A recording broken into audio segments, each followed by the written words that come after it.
After the Don't Quote Me podcast dropped our top 50 MCs of all time list, a lot of people started reaching out. Special shout out to my boy Joe Stu, who teaches the Hip Hop Evolution class at Clark Atlanta University, which is a part of the AUC. That's 4 historic black colleges. You got Clark Atlanta, Spelman, Morehouse, and Morehouse School of Medicine. So me and my boy Rain 910 pulled up to speak to the students about who some of their favorite MCs were and what they thought about our top 10 list. Also, special shout out goes to my boy Shane 1K for filming this.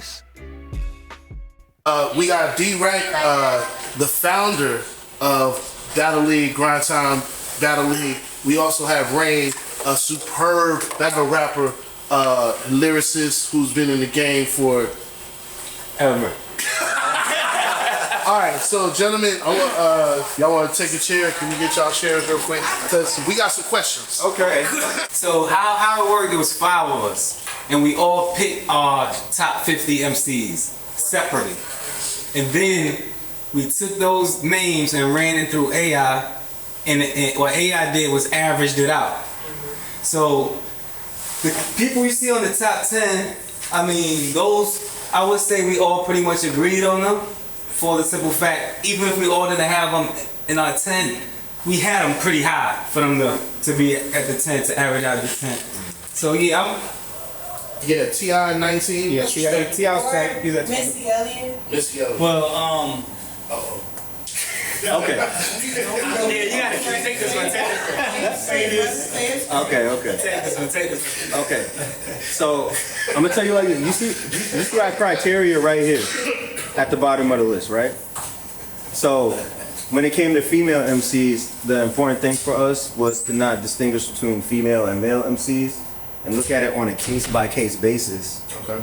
You know what I mean? And I think the highest female that we had when we were having this conversation was like Missy, Lauryn Hill, and Nicki Minaj. You know what I'm saying? But we're familiar with obviously other MCs like the Jean Greys of the world, Rod Diggers. Yeah, exactly. You know what I'm saying? When we got down towards the end of our list and it was like, damn, we got Pharoah Monch at 51, Busta Rhymes at 48, Bun B, do we believe that Missy is better than Busta Rhymes? Do we believe she's better than Bun B?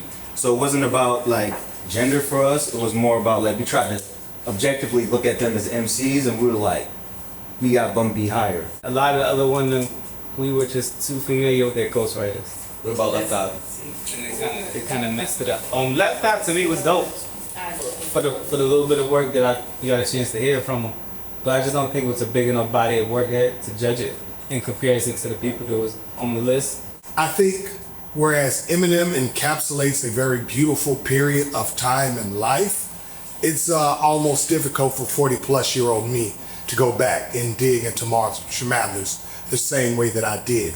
Whereas I feel like what Andre has given us echoes and reverberates very classically over and over again. So 20-year-old me, 40-plus-year-old me kind of get fed a similar meal. I'm just able to digest it and understand the hints there more. So that would be it. And I mean, that's just for the sake of adding some chaos and put some gasoline on a little bit of a flame. I got a question for you. Right? Okay. So Impact wasn't supposed to be part of this list, but it's slightly impossible to not have that in the back of your mind while you're making all this. But I have a terribly difficult, unfair question for you. All right. Who has more impact on rap? Eminem 100. I mean, come on, that's an easy answer.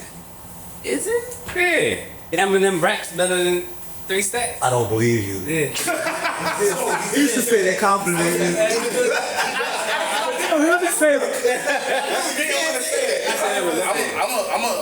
I'm gonna actually stand on that because I think that some of the skills that Eminem has, 3 Stacks just doesn't do. I say that all the time, right? So this is one of the things I say, like, if you're an MC, you can rock anywhere. Any room I walk in, I can perform and I can get it going. And I believe Eminem could walk in IHOP and make everybody turn around and be like, yo, what is he saying? Now I will say this, I believe that Eminem is the #1 rapper ever at one thing. There's a couple that are close, but at technical rhyming ability, I think that's something that you can't strip away from me. Even if you listen to the music now and say, oh, well, I don't understand. Like when he did the song Rap God, I didn't listen to it for like 6 years. I'm like, I get it. You know what I mean? But when I finally listened to it, I was like, oh my God, I'm crazy. And the other person, J. Cole. Oh, J. Cole is on our list. Yeah, 38. Oh, you're saying He's clearly, I think he should be up here. You think J. Cole should be in the top 10? I think J. Cole should be in the top 10. Oh no. I'm gonna take off Wayne. You gonna take a Hey, you got to move that because that's it. Wayne Taylor through his mother. No, I'm just saying. I'm not saying Cole ain't, but Okay, Wayne so throwing stuff out there that's like he does. I don't get it till like I listen to 30 I think Wayne has 2 classic albums. I think he has 2 classic albums. I think he has the Carter 2, and I think he has Carter 3. The first Carter was. I think Carter won. First Carter was the one. In my opinion, Carter won. To the heads, right to the heads. The Carter was the one, but for the world, the classic was Carter 2 and Carter 3. Right. Everything else is mixtape Wayne. A lot of people don't know this, but Wayne dropped his first album the same year Jay-Z dropped his first album. 96. His solo album. It was called the BGs. It was him and BG in the group together before Cash Money. And that album dropped in 96. This album you can find, man. It is. Was it on Cash Money? It is an album. No, this album, like it's on streaming platforms, yeah. It's called True Story. And every year after that, he drops them. It's 2025. Like consistency, like it might not be nobody more consistent than we haven't got a Jay-Z album in 7 years. That's true. But again, mixtape Wayne and album Wayne for me are 2 different things. Wait, can I ask a question? Yeah, go ahead, Shane. You been dying to us. Oh, So you put J. Cole up there, but where do y'all put Sci-Hi and Big Crit? Okay, You want to answer this? I still don't think Crit is good. I don't think I need a little bit more. I think I need a little bit more for Crit. I'm just saying. I'm not saying he's not nice. I think Crit is dope. You know what I'm saying? In fact, I think Crit should be up there with Cole but I don't know what happened with label policy. I'm sure that has a lot to do with it. And he's independent, so that's a whole different ballgame.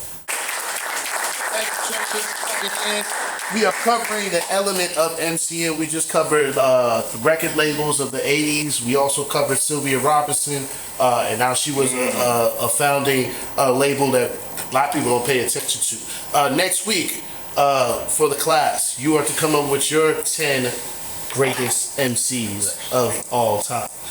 And be prepared to defend yourself in front of your classmates for whatever reason.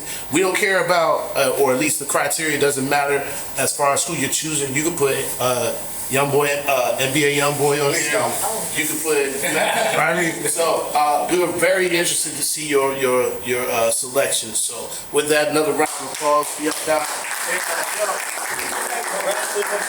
So once again, that was a super dope experience. Shout out once again to my man Joe Stu, the Hip Hop Evolution class, and Clark Atlanta University. Make sure that you check out our next full-length episode featuring my man Anand Negrio, who was also in this video. Shout out to the Soul Food Cypher. And we have a special episode coming up where myself, Rain, and MJ walk around the AUC and we ask students, the YNs, how they feel about some real controversial hip-hop topics.